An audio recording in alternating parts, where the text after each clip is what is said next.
بسم اللہ الرحمن الرحیم۔ السلام علیکم ورحمۃ اللہ وبرکاتہ۔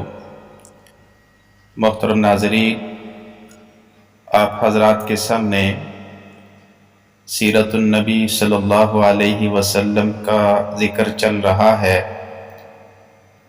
اس سلسلے کی آج چوتھی ویڈیو ہے۔ اس سے پہلے 3 ویڈیو ہم بنا چکے ہیں۔ امید ہے کہ آپ کو ان سے فائدہ ہوا ہوگا۔ آپ سے درخواست ہے کہ ہماری ویڈیو آخر تک ضرور دیکھیں۔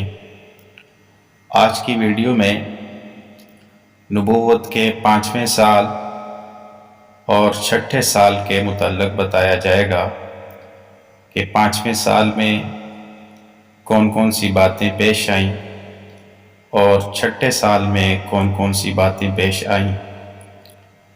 پوری تفصیل تو یہاں نہیں بیان کی جا سکتی، البتہ جو مشہور واقعات ہوئے ہیں ان کی طرف اشارہ کیا جا سکتا ہے۔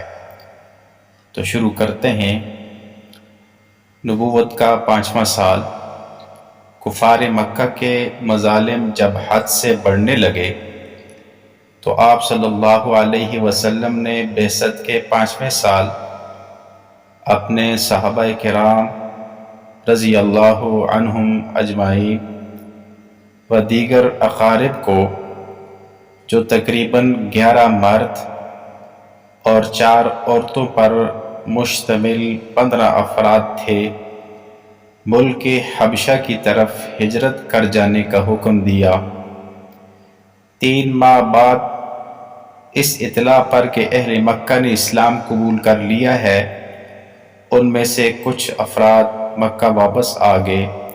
یہاں پہنچ کر معلوم ہوا کہ یہ اطلاع جھوٹی تھی۔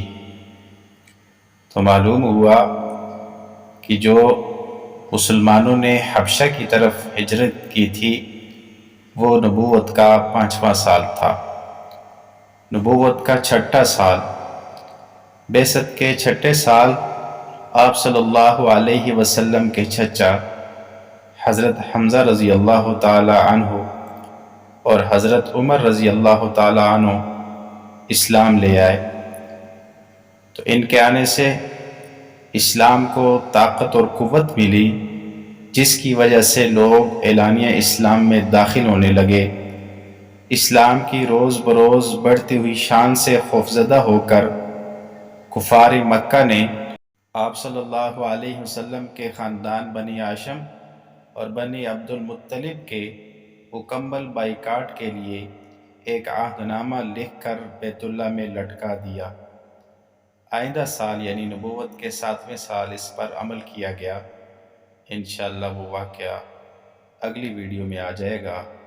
آج کے لیے اتنا ہی کافی ہے۔ ملتے ہیں اگلی